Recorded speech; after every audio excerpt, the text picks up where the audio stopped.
चाईबासा, खरसवां, सरायकेला ये क्षेत्र जिनको आज भी हम लोग आदिवासी क्षेत्र के रूप में जानते हैं, जहां हजारों वर्षों से आदिवासी समुदाय के लोग जीवन यापन करते हैं, खेती बाड़ी करते हैं। आज यहाँ भी जो गैर लोग आए हैं इस राज्य के, जिनको हम लोग हमेशा दिकू कहा करते थे, आज उनका प्रभाव यहाँ भी बढ़ रहा है।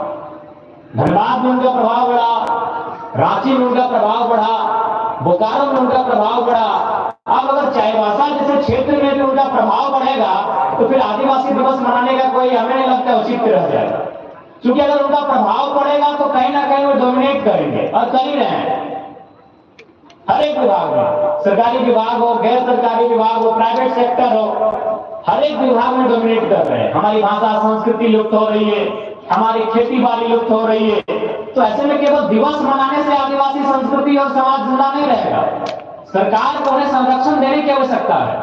सबसे पहले तो आपको तय करना होगा कि जितने भी इस राज्य की प्रमुख भाषाएं हैं, जो आदिवासी और कुछ गैर आदिवासी भाषाएं हैं जो इस राज्य की हैं, उन्हें आपको यूजी टू पीजी पढ़ाई में कैसे बहाल करें, इस बात को तय करना होगा। जब तक हमारे लोग अपनी भाषा में पढ़ेंगे नहीं, अपनी भाषा को सीखेंगे नहीं, अपनी भाषा को समझेंगे नहीं, हमें नहीं लगता है कि हम लोग आगे आने का हमें विशेष अवसर मिलेगा। एक आदिवासी राज्य के रूप में बेशक झारखंड का गठन किया गया, लेकिन आज आप देख लें कितने आदिवासी आज चड्डा जमशेदपुर में ठेकेदारी का काम करते हैं, कितने आदिवासी आज सुपरवाइजर का काम करते हैं। देखिए, पहला बात, आदिवासी का मतलब एसटी भी और कुछ लोग सूची में नहीं है। जैसे उसमें एक बहुत बड़ा कौम आता है कुर्मी समुदाय का, जिनको सूची में शामिल नहीं किया गया है और उसको लेकर लगातार टकराहट होने लगती है। लेकिन हमने कहा कि जब हम लोग सत्ता में आएंगे तो इस विषय का समाधान करेंगे, इस समस्या का हल निकालेंगे। आदिवासी का तात्पर्य इस भूभाग में आदिकाल से प्रकृति के साथ, खेत खलिहान के साथ, जंगलों के साथ, पशु पक्षियों के साथ जीवन यापन करने वाले, प्रकृति को अपने दिनचर्या का हिस्सा बनाने वाले लोगों को कहा गया। लेकिन आज कितने ठेकेदार हैं बताइए? टाटा जमशेदपुर, जिसे पूरा दुनिया जानती है, 20 लाख करोड़ का टर्नओवर मैंने अब तक का,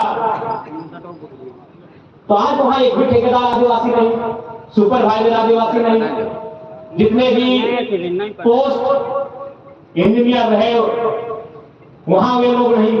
तो इसीलिए मेरा मानना है सरकार को इस विषय पर गंभीर चिंता करना होगा और आदिवासियों के अस्तित्व को मिटाने के लिए हमेशा साजिश हुआ है। उसी का परिणाम है कि आज कोल्हान में देखिए, हर एक जगह देखिए, कभी कुर्मी वर्सेस भूमि होता है, कहीं संथाल वर्सेस कुर्मी होता है, कहीं हो वर्सेस कुर्मी कर दिया जाता है। जबकि आपको इतिहास मालूम है, आदिवासी और गैर आदिवासी नहीं, सरकारी सूची में आदिवासी नहीं, कुर्मी। झारखंड राज्य को अलग करने में इन दोनों कौम की भूमिका रही है, आप इसे खारिज नहीं कर सकते। अगर इस मिट्टी के लिए शहादत बिरसा भगवान ने दिया है, तिलका मांझी ने दिया है, इस मिट्टी के लिए शहादत निर्मल महतो, सुनील महतो ने भी दिया है। लेकिन आज देखिए माहौल क्या है, हमेशा यही दौर चला है। क्योंकि वो अगर एकजुट रहेंगे झारखंड के लोग, अगर झारखंड के लोगों की सोच एकजुट रहेगी तो वे शासन नहीं कर पाएंगे। शासन करने के लिए उन्होंने तोड़ने मरोड़ने का काम किया है और आज हम कितने आपस में टकराते हैं। कोल्हान में तो हमेशा मामला सामने आता है। इसलिए आज चिंतन मंथन करने की आवश्यकता है। नहीं तो आप देख सकते हैं संथाल प्रोग्राम में क्या स्थिति हो गई है, कोल्हान की क्या स्थिति हो रही है, ये किसी से छुपा नहीं है। आज आखिर कोल्हान में अलग देश की मांग क्यों हो रही है? एक सवाल का उत्तर दीजिए, क्यों भाई? कोल्हान में अलग देश की मांग क्यों हो रही है? ठीक, आप कोई से असंवैधानिक मांग कहे, कुछ भी कहे, लेकिन लोगों की मांग है क्यों? इसलिए हो रही है कि कोल्हान की बात करें तो कोल्हान में विल्किंसन रूल है जो 1837 के आसपास बना है। विल्किंसन रूल का मतलब होता है कि वहां के जल, जमीन, जंगल में वहां के लोग अधिकार, वहां के लोग की परंपराएं, वहां के लोग की संस्कृति, इनको सजा के रखना। लेकिन आज बाहर के लोग लगातार आए, उनकी संख्या बढ़ी और केवल संख्या बढ़ी नहीं, उन्होंने डोमिनेट किया, उन्होंने ऊपर के पोस्टों में कब्जा किया। अगर हमारे लोग टीचर हैं तो प्रिंसिपल है, अगर हमारे लोग वर्कर हैं तो एचआर है, अगर हमारे लोग एचआर हैं तो जीएम है। आज उसी कारण कोल्हान में अलग प्रदेश की नहीं, अलग देश की मांग उठी, क्योंकि उन्होंने यहाँ की जो व्यवस्था रही, चाहे मुंडा मान की व्यवस्था रहे, सबकी अपनी व्यवस्था है हमारे। आप किसी भी समाज में चले जाए, अगर आप संथाल समाज में जाते हैं तो उनकी एक संथाल समाज की मांझी हराम व्यवस्था है।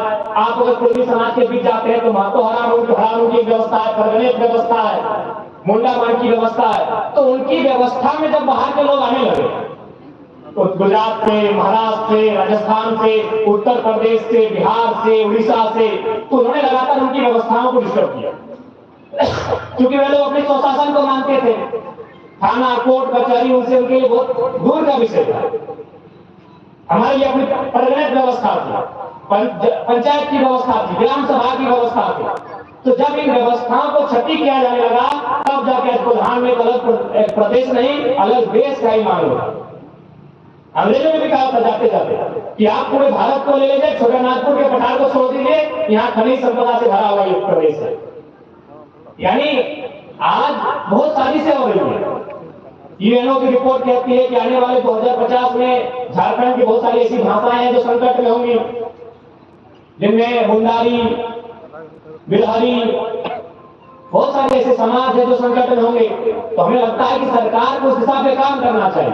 लेकिन सरकार क्या काम करती है? सरकार अपनी अर्धांगिनी को, माननीय कल्पना मैडम जी को चुनाव जिताने में करोड़ रुपए खर्च करती है और यहाँ दीदी लोग को 1000 रुपए के लिए दिन भर लाइन में लगा देते हैं।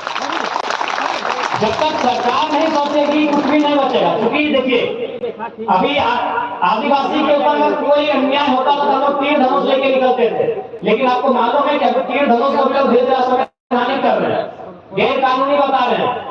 दुमका के हॉस्टल में भारी संख्या में तीर धनुष मिला था, जिसको बकायदा वहां उन्होंने प्रतिबंध कर दिया। यानी अब आप तीर धनुष लेके भी नहीं लड़ सकते हैं। आपको सरकार, जो लोग सरकार में बैठे हैं उसी कलम से लड़ना होगा, जो लोग सरकार में बैठे हैं उसी कलम से लड़ना होगा, उसी कलम की ताकत से आपको अपनी हिफाजत करनी होगी। तीर धनुष से भी अपने ले सकते हैं। आदिवासी का मतलब था कि हमारे जंगल पर संकट आए तो हम तीर धनुष लेके निकलेंगे, हमारे गांव पे संकट आए तो हम तीर धनुष लेके निकलेंगे, हमारी अस्मिता पे, हमारी पहचान पे संकट आए, कोई हम पर कब्जा करना चाहे, हमारे गांव पे कब्जा करना चाहे, हमारी जमीनों पे कब्जा करना चाहे तो हम तीर धनुष लेके लड़ते थे। लड़ते थे कि नहीं? झारखंड में जब अंग्रेज आए थे उनके पास बड़ी बड़ी बंदूक थी, हम लोग तीर धनुष से लड़ते थे। चाहे चुहार आंदोलन रहे, चाहे कोल आंदोलन रहे, या भूमिज आंदोलन रहे, या संथाल परगना का आंदोलन रहे, अंग्रेजों की तोड़ का मुकाबला हमने हमेशा तीर धनुष से किया है। लेकिन आज तीर धनुष को भी धीरे धीरे लोग प्रतिबंधित करने जा रहे हैं, कर रहे हैं, गैर कानूनी बता रहे हैं। क्यों? ये चाहते हैं कि इन पर हम लोग शोषण कैसे करें। तो शोषण क्यों करना है? ना आपको भी मालूम है कि आपके पास सारंडा का खूबसूरत इतिहास है। उस सारंडा की धरती के नीचे न जाने क्या रतन छुपा है, छुपा है कि नहीं? आज झारखंड में क्या नहीं है? यही नौ मुंडी है, यही जादूगोड़ा है, जहां तरह तरह के खनिज संपदा छुपे हैं और उनके मालिक कौन है? आदिवासी। उन जमीनों को चाहिए किनको? कॉर्पोरेट को चाहिए। कॉर्पोरेट डायरेक्ट नहीं है, क्योंकि कॉर्पोरेट के हाथ में पैसा है, पुलिस सरकार की है। तब वो कॉर्पोरेट क्या करेगी? अपने पैसे से सरकार बनाएगी। सरकार अपने पुलिस की मदद से आदिवासियों को गांवों से, जंगल से खदेड़ेगी। और ये तो किसी छुपा नहीं है। चले जाइए 50 साल पहले जाइए और बता कीजिए कि आपके पास कितना जमीन था, कितना गांव था आपके पास, आपकी भाषा कैसी थी, आपका जीवन जीने का शैली कैसा था, और आज 50 साल बाद बताइए आपकी स्थिति क्या है। तो ये साजिशें हमारे झारखंड के साथ हो रही है।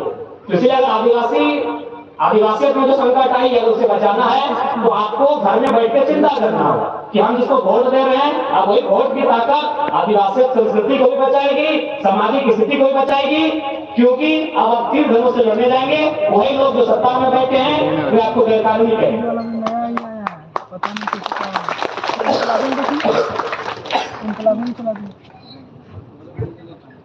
तो इसलिए आज हमारा आपको यही संदेश होगा। और साथ ही साथ ये कोल्हान की धरती है, कोल्हान की धरती के रग रग में पीड़ा छुपा हुआ। बाकी लोग तो चलिए थोड़ा खुशहाल भी है झारखंड में, लेकिन कोल्हान की हम बात करते हैं तो कोल्हान के रग रग में दर्द छुपा हुआ है। यही कोल्हान है जहां अनगिनत आंदोलन हुए हैं, यही कोल्हान है जहां निर्मल महतो की शहादत हुई है, यही कोल्हान है जहां शहीद सुनील महतो सांसद की शहादत हुई है, यही कोल्हान है जहां बुआ गोली कांड में चाईबासा के आसपास क्षेत्र हुआ, वहां अस्पताल से लोगों को बाहर निकालकर लाइन में खड़ा करके गोली मारा गया। इतना हमारा इतिहास है, हमारा जो अन्याय का इतिहास है पूरे ब्रह्मांड में किसी के पास नहीं है। लेकिन दुर्भाग्य है कि हमने जिन पे उम्मीद जताई है, आज गए चंपा बाबू, कुछ दिन बाद वहां से हटा दिए गए। आज इसीलिए सरकार जो कहती है हम आदिवासियों की सरकार है, उन्हें आदिवासी रक्षा के लिए काम करना चाहिए।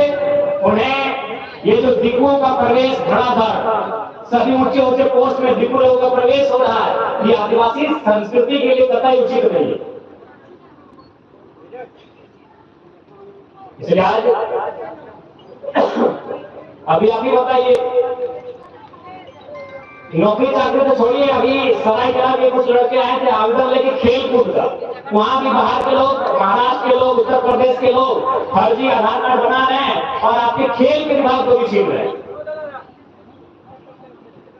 इसलिए आज ये जो हम लोग संघर्ष करने जा रहे हैं, शायद ये संघर्ष भी बहुत कठिन संघर्ष है, ये डगर बहुत कठिन है, लेकिन हमें संघर्ष का भागीदारी होना होगा, क्योंकि ये संघर्ष हम अपने लिए नहीं कर रहे हैं। मायरा मासेरा काकीरा तुम्हें जाने ये संघर्ष जो है छोटे छोटे बच्चों के लिए क्या जा रहा है कि इनका भविष्य क्या होगा। आपके तो बाल पड़ गए हैं और 20 साल 25 साल के आप मेहमान है, ऐसे हम चाहेंगे कि 50 साल जी के आप लोग जाए, लेकिन आप भी जानते हैं ये लड़ाई बहनों के लिए, छोटे छोटे भाइयों के लिए। आज यही कटा जमशेदपुर, कहीं सोनारी, कहीं साक्षी, कहीं मानगो, कहीं कदमा, कहीं उलियान, बताइए आपका ये वो दुकान है? जमीन सारी आपकी है, 100% जमीन आपकी है, लेकिन आपका वो टायर का दुकान नहीं है। एक टायर का दुकान आपका नहीं है, पंचर का दुकान आपका नहीं है। क्या है भाई, कैसा आदिवासी राज्य? तो कल जो स्थिति कदमा के साथ हुआ, जो स्थिति उलियान के साथ हुआ, जो स्थिति सोनारी, साक्षी, मानगो के साथ हुआ, क्या सरायकेला के चमारू में नहीं हो सकता है? कल ही को एक नया कंपनी आई, सरकार ने एमयू बना दिया, पर्चा काट दिया, कल आपके वो घेरने लगे। ये 23 गांव का मतलब किसको अधिग्रहण करना चाह रहा था 2004? सुनिए, हम तो बोल ही रहे थे किसको आपके 23 गांव का अधिग्रहण करना चाहती है? कहाँ नहीं गया? लेकिन हम लड़े 18 हम लोग लड़े नहीं, लड़ना ही होगा। 18 साल लड़ने से ही गोधान बचा है, लड़ने से ही गोधान बचेगा। कल भी लड़े थे, आज भी लड़ रहे हैं, और आज पुरजोर लड़िए ताकि इन बच्चों को फिर लड़ना ना पड़े। बार बार हम लोग लड़ते रहेंगे तो बात बढ़ेगा क्यों है? अगर हमारी हर पीढ़ी लड़ेगी, कभी सुनील बन के शहादत देंगे, कभी निर्मल बन के शहादत देंगे, तो ये राज्य काय होना था भाई? किन के लिए राज्य होना था बता दीजिए। तो इसलिए संकट सामने है, क्योंकि वो कॉर्पोरेट लोग हैं, कॉर्पोरेट के पास मानवता नहीं होती। एक बार सीधा जान लीजिए, कोई दिल नहीं होता। व्यापारियों के पास बहुत छोटा दिल होता है, उनके लिए सबसे बड़ा चीज होता है मुनाफा। आपके घर को उजाड़ के